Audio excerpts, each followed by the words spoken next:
अस्सलामुअलैकुम वरहमतुल्लाहि वबरकातुहू। Dear student, आज हम क्या देखेंगे, 9th स्टैंडर्ड का फर्स्ट पोएम बेಳಗುವ ಜಾವ। इसके नोट्स देखेंगे। सबसे पहले ಕೃತಿಕಾರರ ಪರಿಚಯ। ಅಂಬಿಕಾನಂದ ದತ್ತ ಎಂಬ ಕಾವ್ಯನಾಮದಿಂದ ಪ್ರಸಿದ್ಧರಾದ ದತ್ತಾತ್ರೇಯ ರಾಮಚಂದ್ರ ಬೇಂದ್ರೆ ಅವರು 1896 ಜನವರಿ 31ರಂದು ಧಾರವಾಡದಲ್ಲಿ ಜನಿಸಿದರು.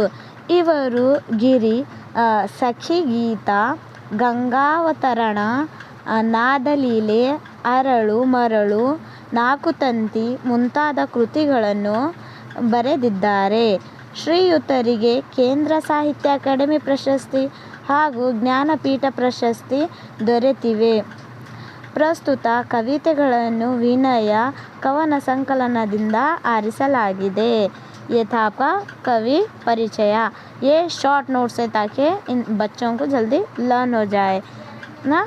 नेक्स्ट बीट देखो क्या है, कठिन ಪದಗಳ ಅರ್ಥ।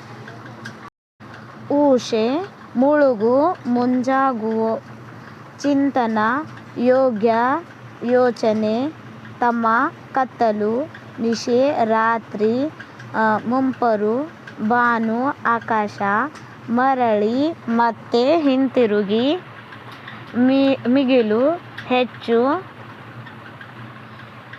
ಕದ, ಬಾಗಿಲು, ಜಗ, ಜಗತ್ತು, ಪ್ರಪಂಚ, ವಿಶ್ವ, ಲೋಕ, ನಕ್ಷತ್ರ ಜಾರಿ, ರಾತ್ರಿ ಕಳೆದು, ಪಾನ ಕೇಳಿ, ಪಾನೀಯ ಕುಡಿಯುವುದಕ್ಕೆ ಎದ್ದೇಳಿ, ಬೇಟೆಗಾರ, ಸೂರ್ಯ, ಮಾರ, ಮಧ್ಯ, ಮೊಡಲು, ಪೂರ್ವ ದಿಕ್ಕು, ರಸ, ಅನುಭವಿಸು, ಸಾರ, ಹುಸಿನಿದ್ದೆ, ಆಲಸದ ವಿಶ್ರಾಂತಿ, ಸುಳ್ಳು ನಿದ್ದೆ, ಹೊತ್ತು, ಸಮಯ, ಗಳಿಕೆ, ವೇಳೆ, ಹೊರೆಯ, ಹದಿವಯಸ್ಸು, ಯೌವನ, ಪ್ರಾಯ, ಹೊಗರು, ಕಾಂತಿ, ಹೋದವರು, ಮರಣ ಹೊಂದಿದವರು। ये थे आपके मीनिंग्स, कठिन ಪದಗಳ ಅರ್ಥ। अब हम नेक्स्ट बीट देखेंगे। नेक्स्ट बीट क्या है, ಖಾಲಿ ಬಿಟ್ಟಿರುವ ಜಾಗದಲ್ಲಿ ಸೂಕ್ತ ಪದಗಳನ್ನು ಆವರಣದಿಂದ ಆರಿಸಿ ಬರೆಯಿರಿ। ऑब्जेक्टिव टाइप क्वेश्चंस है, आपको सेलेक्ट करके लिखना है। फर्स्ट वन क्या है, देखो, ಮೋಡಲವು ತೆರೆಯುವೆ ಕಣ್ಣು ಎಂದರೆ। क्वेश्चंस देखो, ऑप्शंस देखो, सूर्यास्त, सूर्योदय, चंद्रोदय, गोधूली। उत्तर क्या है, ಸೂರ್ಯೋದಯ। ಸೆಕೆಂಡ್, ಬೇಂದ್ರೆಯವರು ಬೆಳಕನ್ನು ಇವರಿಗೆ ಹೋಲಿಸಿದ್ದಾರೆ ಡ್ಯಾಶ್। क्या है, ಮಾರ ಬೇಟೆಗಾರ, ಮಾರ ಮಾಟಗಾರ, ಮಕ್ಕಳ ಮಧುಕಾರ, ಜೇನು ಗುಡಿ ಗೋಪುರ। उत्तर क्या है बोले तो ಮಾರ ಬೇಟೆಗಾರ। ಬೇಂದ್ರೆ, ಥರ್ಡ್ ಒನ್ देखो, ಬೇಂದ್ರೆಯವರಿಗೆ ಜ್ಞಾನಪೀಠ ಪ್ರಶಸ್ತಿಯನ್ನು ತಂದುಕೊಟ್ಟ ಕೃತಿ। ಆಪ್ಷನ್ಸ್, ವಿನಯ, ಗಂಗಾವತರಣ, ನಾದಲೀಲೆ, नाकुतंती। उत्तर क्या है, नाकुतंती। ये थे आपके ऑब्जेक्टिव टाइप के क्वेश्चन आंसर्स। आप 1 मार्क के क्वेश्चन आंसर्स देखेंगे। प्रश्न 1, ನಕ್ಷತ್ರ ಜಾರಿ ತಮವೆಲ್ಲ ಸೋರಿದುದು ಯಾವಾಗ? ಉತ್ತರ, ಆಕಾಶದ ಬೆಳಕಿನ ಬಣ್ಣ ಹೆಚ್ಚಾದಂತೆ ನಕ್ಷತ್ರ ಜಾರಿ ತಮವೆಲ್ಲ ಸೋರಿತು। ಪ್ರಶ್ನೆ 2, ಕವಿಗೆ ಜಗವು ಸವಿಯಾಗಿ ಯಾವಾಗ ಕಂಡಿತು? ಉತ್ತರ, ರಾತ್ರಿಯ ಮುಪ್ಪರು ಕಳೆದು ಮುಂಜಾವಿನ ಎಳೆ ಬಿಸಿಲಿನ ನೆಗೆಯ ರೀತಿಗೆ ಸೋತಿರಲು ಜಗವು ಸವಿಯಾಗಿ ಕಂಡಿತು। ಪ್ರಶ್ನೆ 3, ಕವಿ ಮಕ್ಕಳಿಗೆ ಹುಸಿ ನಿದ್ದೆ ಸಾಕು ಮೇಲೇಳಿ ಎಂದು ಏಕೆ ಕರೆ ನೀಡಿರುತ್ತಾರೆ? ಉತ್ತರ, ಜಗದ ಅನುಭವದ ಸವಿಯನ್ನು ಅನುಭವಿಸಲು ಮೇಲೇಳಿ ಎಂದು ಕವಿ ಮಕ್ಕಳಿಗೆ ಕರೆ ನೀಡುತ್ತಾರೆ। ಪ್ರಶ್ನೆ 4, ಜೀವನದ ನದಿಗಿರುವ ಆತಂಕಗಳೇನು? ಉತ್ತರ: ಜೀವನವೆಂಬ ನದಿಗೆ ನೂರಾರು ಸೆಳೆಯುಗಳಿವೆ. ಯಾವ ಕ್ಷಣದಲ್ಲಾದರೂ ಸಾವು बरबहुदु। ये थे आपके 1 मार्क के क्वेश्चन आंसर्स। अब हम 2-3 मार्क के क्वेश्चन आंसर्स देखेंगे।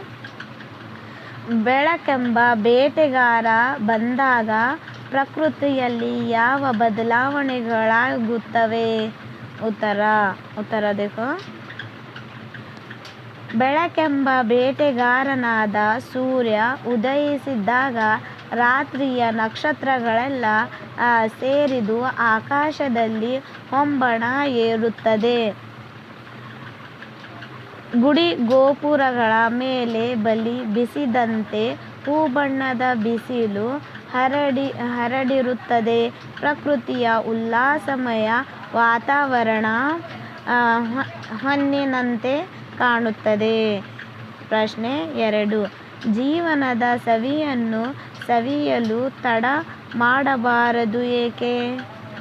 ಉತ್ತರ: ಏಕೆಂದರೆ ನಮ್ಮ ಜೀವನವೆಂಬ ನದಿಗೆ ನೂರಾರು ಸೆಳೆಯುಗಳಿವೆ. ಯಾವ ಕ್ಷಣದಲ್ಲಾದರೂ ಸಾವು ಬರಬಹುದು. ಒಮ್ಮೆ ಮರಣ ಹೊಂದಿರುವವರು ಮತ್ತೆ ಬದುಕಿ ಬರಲಾರರು. ಆದ್ದರಿಂದ ತಡ ಮಾಡದೆ ಜೀವನದ ಸವಿಯನ್ನು ಸವಿಯಲು ಎದ್ದು ಕಾರ್ಯಪ್ರವೃತ್ತರಾಗಬೇಕು. ಪ್ರಶ್ನೆ 3. ಬೆಳಗು ಜಾವ ಕವಿತೆಯಲ್ಲಿ ಕವಿ ನೀಡಿರುವ ಸಂದೇಶವೇನು? ಉತ್ತರ: ಪ್ರಾತಃಕಾಲದಲ್ಲಿ ನಿದ್ದೆ ಮಾಡುವ ತಾಮಸಿಗಳಾಗದೆ ಚೈತನ್ಯವುಳ್ಳ ಸಾತ್ವಿಕರಾಗಿ ಕಾರ್ಯತತ್ಪರರಾಗಿ ಬದುಕಬೇಕು. ಯೌವನದ ಸುಗ್ಗಿ ಜೀವಮಾನದಲ್ಲಿ ಒಮ್ಮೆ ಮಾತ್ರ ಬರುವಂಥದ್ದು.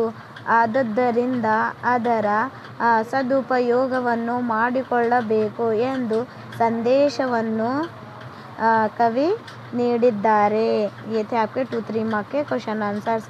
अब हम 8-10 वाक्य के प्रश्नोत्तर देखेंगे। ಪ್ರಶ್ನೆ 1. ಬೆಳಗು ಜಾವ ಪದ್ಯದ ಸಾರಾಂಶವನ್ನು ನಿಮ್ಮ ಮಾತುಗಳಲ್ಲಿ ಬರೆಯಿರಿ.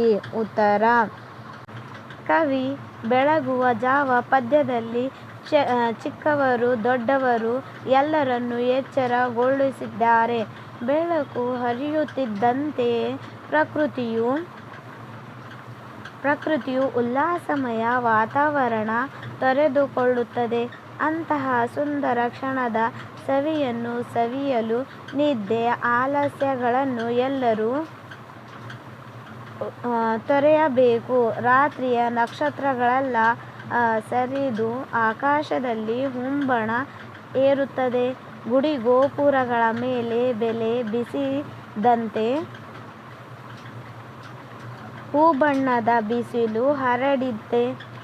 ಇಂತಹ ಪ್ರಾತಃ ಕಾಲದ ಎಳೆನಗೆಯ ಬಗೆಗೆ ಜಗತ್ತೇ ಸುತ್ತಿರುವಾಗ ಮನುಷ್ಯರಾದ ನಾವು ಸಮಯವನ್ನು ವ್ಯರ್ಥವಾಗಿ ಕಳೆಯದೆ ಆನಂದದ ಕ್ಷಣಗಳನ್ನು ಹಾಳು ಮಾಡಿಕೊಳ್ಳಬಾರದು.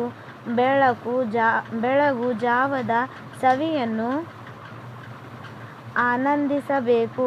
ಈ ಜಗತ್ತಿನಲ್ಲಿ ತುಂಬಿದ ಬಾಳು ನಮ್ಮದಾಗಿರಲು ಅದರ ಸಂಪೂರ್ಣ ಯೋಜನೆಯನ್ನು ನಾವು ಪಡೆಯಬೇಕು. ನಮ್ಮ ಜೀವನವು ಕ್ಷಣಿಕವಾಗಿದ್ದು ಅದರ ಸೆಳೆವಿನಲ್ಲಿ ಸಿಲುಕಿ ಏನಾಗುತ್ತಿದೆಯೋ ತಿಳಿಯಲಾರೆವು. ಮರಣ ಯಾವಾಗ ಹುಡುಕಿ ಬರುವುದೋ ಅರಿವು. ಒಮ್ಮೆ ಈ ಲೋಕ ಬಿಟ್ಟು ಹೋದ ಮೇಲೆ ಬೇರೆಯೊಂದರು ಮರಳಿ ಬರಲಾರೆವು. ಆದ್ದರಿಂದ ಇವರು ಸಮಯವನ್ನು ಸದುಪಯೋಗಪಡಿಸಿಕೊಳ್ಳಬೇಕು. ಯೌವನ ಕಾಲದ ಸುಗ್ಗಿ ಒಮ್ಮೆ ಕಳೆದರೆ ಮತ್ತೆ ಸಿಗಲಾರದು. ಮುಪ್ಪು ಚಿಂತೆಯಲ್ಲಿ ಮುಳುಗಿ ಹೋಗುತ್ತದೆ.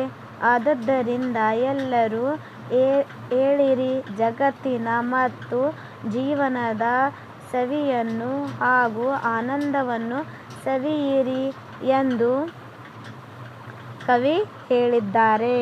ये थे आपके 8 वाक्य के क्वेश्चन आंसर्स. आप संदर्भ देखेंगे. ಪ್ರಶ್ನೆ 1. ಈ ತುಂಬಿ ಬಾಳು ತುಂಬಿರುವ ತನಕ ತುತುಂಬಿ ಕುಡಿಯಬೇಕು. ಉತ್ತರ. ಈ ವಾಕ್ಯವನ್ನು ದ. ರಾ ಬೇಂದ್ರೆಯವರು ಬರೆದಿರುವ ವಿನಯ ಎಂಬ ಕೃತಿಯಿಂದ ಆಯ್ದ ಬೆಳಗುಜಾವ ಎಂಬ ಪದ್ಯ ಭಾಗದಿಂದ ಆರಿಸಲಾಗಿದೆ. ಈ ಮಾತನ್ನು ಕವಿ ಹೇಳುತ್ತಿದ್ದಾರೆ. ಕವಿ ಬೆಳಗು ಜಾವದ ಸುಂದರ ವಾತಾವರಣವನ್ನು ಮಾಡುತ್ತಾ ರಾತ್ರಿ ಕಳೆದು ಪ್ರಾತಃಕಾಲದ ಎಳೆನಗೆಯ ರೀತಿಗೆ ಜಗವೇ ಸೋತಿರುವಾಗ ಮನುಷ್ಯರಾದ ನಾವು ಸಮಯವನ್ನು ವ್ಯರ್ಥ ಮಾಡದೆ ಜೀವನವನ್ನು ಆನಂದಿಸಿ ಎಂದು ಹೇಳುವಾಗ ಈ ಮೇಲಿನ ಮಾತು ವ್ಯಕ್ತವಾಗಿದೆ. ಪ್ರಶ್ನೆ ಸಂದರ್ಭ 2. ಜೇನುಣ್ಣದ ಎದೆಗೆ ಹೂಬಣ್ಣ ಹೊಡಿ ಜುಮ್ ಎಂದು ಬಿಟ್ಟ ಮಾರ. ಉತ್ತರ. ಈ ವಾಕ್ಯವನ್ನು ದ. ರಾ ಬೇಂದ್ರೆಯವರು ಬರೆದಿರುವ ವಿನಯ ಎಂಬ ಕೃತಿಯಿಂದ ಆಯ್ದ ಬೆಳಗುವ ಜಾವ ಎಂಬ ಪದ್ಯಭಾಗದಿಂದ ಆರಿಸಿಕೊಳ್ಳಲಾಗಿದೆ. ಈ ಮಾತನ್ನು ಕವಿ ಹೇಳುತ್ತಾರೆ. ಕವಿ ಬೆಳಗು ಜಾವ ಸುಂದರ ವರ್ಣನೆಯನ್ನು ಮಾಡುತ್ತಾ ನಕ್ಷತ್ರಗಳೆಲ್ಲ ಜಾರಿದಂತೆ ಆಕಾಶದಲ್ಲಿ ಹೂಬಣ್ಣ ಏರುತ್ತದೆ, ಗುಡಿ ಗೋಪುರಗಳ ಮೇಲೆ ಬೆಲೆ ಬೀಸಿದಂತೆ ಹೂಬಣ್ಣದ ಬಿಸಿಲು ಹರಡಿದೆ ಎಂದು ವರ್ಣಿಸುವಾಗ ಈ ಮೇಲಿನ ಮಾತು ಬಂದಿದೆ. ಪ್ರಶ್ನೆ ಸಂದರ್ಭ 3. ಜೀವನದ ನದಿಗೆ ಸೆಳೆಯುವುದು. ಉತ್ತರ. ಈ ವಾಕ್ಯವನ್ನು ದ. ರಾ ಬೇಂದ್ರೆಯವರು ಬರೆದಿರುವ ವಿನಯ ಎಂಬ ಕೃತಿಯಿಂದ ಆಯ್ದ ಬೆಳಗುವ ಜಾವ ಎಂಬ ಪದ್ಯಭಾಗದಿಂದ ಆರಿಸಲಾಗಿದೆ. ಈ ಮಾತನ್ನು ಕವಿ ಹೇಳುತ್ತಾರೆ. ಕವಿ ಬೆಳಗುವ ಜಾವದ ಸುಂದರ ವರ್ಣನೆಯನ್ನು ಮಾಡುತ್ತಾ ನಮ್ಮ ಜೀವನವು ಕ್ಷಣಕ್ಷಣವಾಗಿದೆ. ಅದರ ಸೆಳೆವಿನಲ್ಲಿ ಸಿಲುಕಿ ಏನಾಗುತ್ತದೆಯೋ ತಿಳಿಯಲಾರೆವು. ಆದುದರಿಂದ ಎಲ್ಲರೂ ಏಳಿರಿ, ಜಗತ್ತಿನ ಮತ್ತು ಜೀವನದ ಸವಿಯನ್ನು ಹಾಗೂ ಆನಂದವನ್ನು ಸವಿಯಿರಿ ಎಂದು ಹೇಳುವಾಗ ಈ ಮೇಲಿನ ಮಾತು ವ್ಯಕ್ತವಾಗಿದೆ. ये थे आपका संदर्भ. आप ग्रामर बिट देखेंगे. ग्रामर बिट में फर्स्ट बिट क्या है? ಸ್ವಂತ ವಾಕ್ಯದಲ್ಲಿ ಉತ್ತರಿಸಿರಿ. ಫಸ್ಟ್, ಬೆಳಗಾಯಿತು. 7 ಚಿನ್ನ ಬೆಳಗಾಯಿತು ಎಂದು ತಾಯಿ ತನ್ನ ಮಗನಿಗೆ ಹೇಳುತ್ತಾಳೆ. ಪ್ರಶ್ನೆ 2. ಹೂಬಣ್ಣ. ಮನ್ಮಥ ಹೂಬಣ್ಣ ಹೊಡೆ ಬಾಣ ಬಿಟ್ಟನು.